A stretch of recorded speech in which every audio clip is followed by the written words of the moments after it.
નમસ્કાર. પ્રસ્તુત છે સ્વચ્છતા વિશેની સમજણ આપતું શ્રી કાળાભાઈ કામડિયા ઝલક દ્વારા લિખિત નાટક જ્યાં સ્વચ્છતા ત્યાં સમજણ.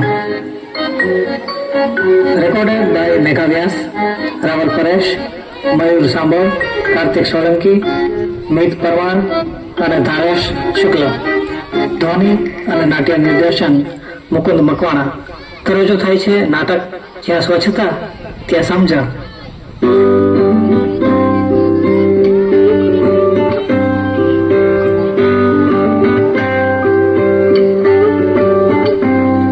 જયરાજ, ઓ જયરાજ, આવ યુવરાજ, ઝડપથી તૈયાર થઈ જા.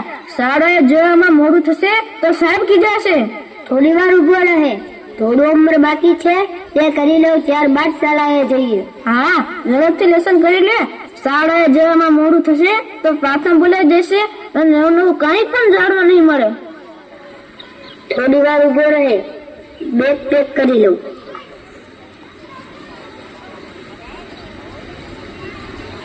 ચાલ, હવે હું તૈયાર જ છું, શાળાએ જઈએ.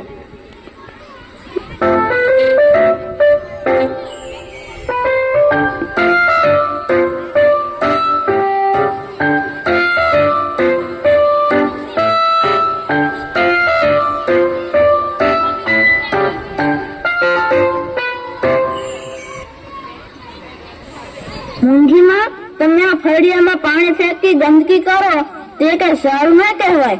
મચ્છર થાય, બાળકો લપસી પડે. તને ભગવાને આંખું નથી આપી હે? જોઈને હાલતો હોય તી?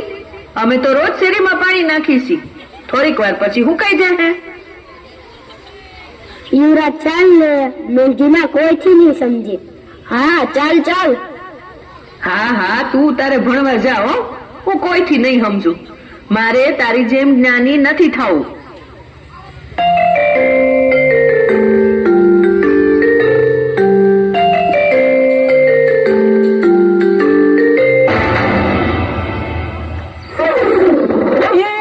હું તો પડતા પડતા જ રહી ગયો. મોંઘીમાં, તમે આ ફળિયામાં પાણી ફેંકો એ સારું ન કહેવાય. રોજ અહીં ગંદકી થાય, બાળકો લપસી પડે છે. એ હારું ભલે ન કહેવાય હો, હું તો અહીં જ પાણી નાખીશ. તમે શેરીમાં શોષ ખાડા બનાવી તેમાં પાણી જાય તેવી વ્યવસ્થા કરતા હોય તો ગંદકી જ ન થાય. અમારે ખાડા કરીને શેરી નથી બગાડવી. એ શું થયું મોંઘીમાં? આ વનરાજ શું કહે છે? લે, આ કે છે કે શેરીમાં શોષ ખાડા કરીએ ને તો વાહન ખૂપી ન જાય. જા હવે તું તારે ભણવા જા. મેં તારા કરતા વધુ દિવાળી જોઈ છે. હવે તો પાણી અહીંયા જ નાખવાના હો.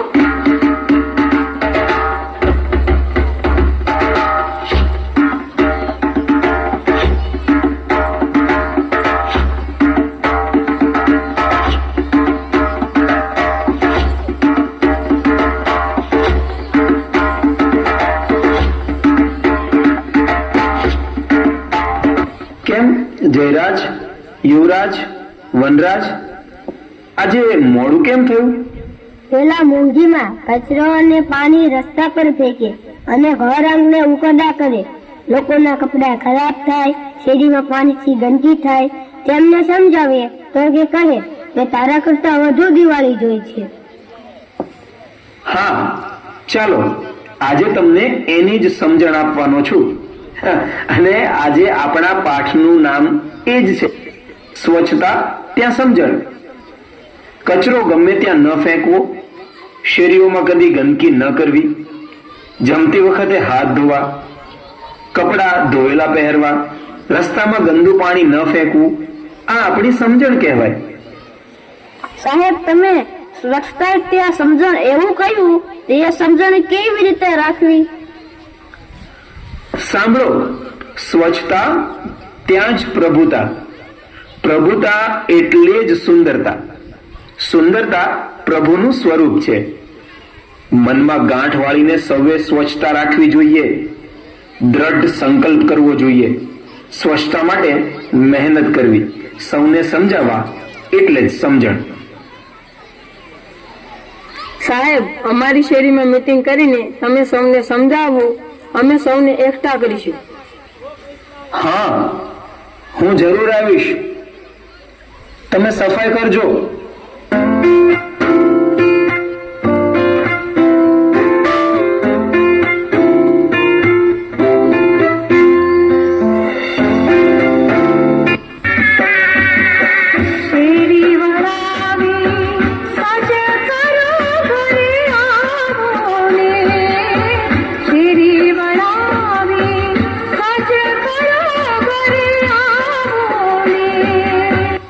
મોંઘીમાં, ઓ મોંઘીમાં, ઘરમાં છો કે નથી? ના ના, ઈ નથી. ઈ નાનકન દવાખાને લઈને ગયા લાગે છે. આવતા જઈશે. તમારે શું કામ છે? અહીં મીટિંગ રાખી છે તો તમે આવજો અને મોંઘી માને પણ કહેજો કે હું મીટિંગમાં સફાઈની જાણકારી આપવાનો છું. હે, હા હા હા, અમે હંધાય આવશું હો. તે મોંઘી માને કહેશું. હા.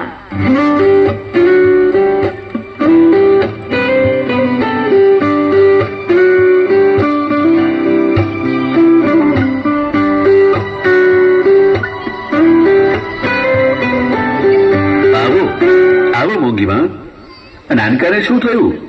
તબિયત કેમ છે એની? ડાક્ટર સાહેબ, હા, નાનકાને તાવ આવે છે. ઉતરતો જ નથી. તાવ ઘર કરી ગયો લાગે છે. રોજ હાંજે હાંજે તાવ આવી જાય. હું દવા આપું છું, જમીને પીવડાવજો. ખાટું, તીખું કે તેલ વાળું ન આપતા. ખીચડી, દાળ ભાત અને ફળો ખાવા આપજો. પાણી ગરમ કરીને જ પીવડાવજો, ઠીક છે?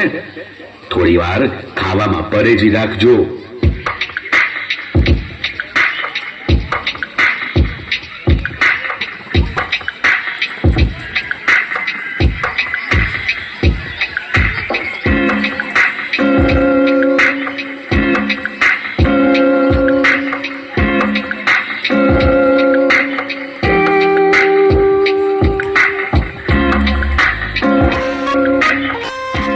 આપણે સૌ સફાઈ રાખીએ તો બીમાર ના પડીએ.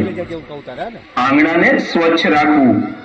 પાણી આંગણામાં ઢોળાય તો ગંદકી થાય, મચ્છરનો ઉપદ્રવ થાય, જેને કારણે મેલેરિયા તાવ ફેલાય, શરીર રોગી બને. માટે સૌએ સમજણ રાખવી કે પાણી આંગણામાં ન ઢોળવું, ગંદકી પણ ન કરવી, કચરો કચરા પેટીમાં નાખવો, ઘરના આંગણામાં ઉકરડા કદી પણ ન કરવા. સાહેબ, ઉભા રહ્યો. તમે આ સ્વચ્છતા બોલો છો ને સમજણ બોલો છો, ઈ હું હે? અમે મોટી ઉંમરના ધ્યાન તમાર કરતા વધુ દિવાળી જોઈ છે, તો સમજતા નહીં હોય હે? હા, તે સમજવાની વાત આપણા અનિલ સાહેબ તમને કરશે. તો તમે બધા હવે શાંતિથી સાંભળો. સ્વચ્છતા એટલે કપડા ધોયેલા પહેરવા, હાથ ધોઈને જમવા બેસવું, ઘર આંગણામાં પાણી ન ઢોળવું અને ગંદકી ન કરવી. અને મિત્રો, સમજણ એટલે પાણી બચાવો, વૃક્ષો બચાવો, ટપકતા નળ બંધ કરો, ઘર આંગણામાં ઉકરડા ન બનાવો અને સૌને આ વાત સમજાવો. હા, હવે અમે પાણી નહીં ફેંકીએ હો, ને સમજાવશું. નળના પાણી ટપકતા હશે ને તો એ બંધ કરશું, ને સોસ ખાડાઈ કરશું, જેથી તાવ ન આવે ને હંધાય નિરોગી રહે. સૌ જાગૃત બનો, સ્વચ્છતા રાખો અને બીજાને પણ સફાઈ વિશે વાત કરો. ઘરનું આંગણું સ્વચ્છ તો ગામ સ્વચ્છ, ગામ સ્વચ્છ તો નગર, તાલુકો અને જિલ્લો સ્વચ્છ. જિલ્લો સ્વચ્છ હશે તો રાજ્ય, દેશ અને દુનિયા સ્વચ્છ રહેશે. કુદરત પણ પ્રકૃતિ ને પર્વત, નદી, જંગલ, વૃક્ષો, પ્રાણી, પંખીથી મંગલમય રાખે છે. તેમ આપણે પણ સહિયારા પ્રયાસથી પૃથ્વીને સ્વચ્છ રાખીએ. ચલો, માટે સૌ એક સાથે બોલો.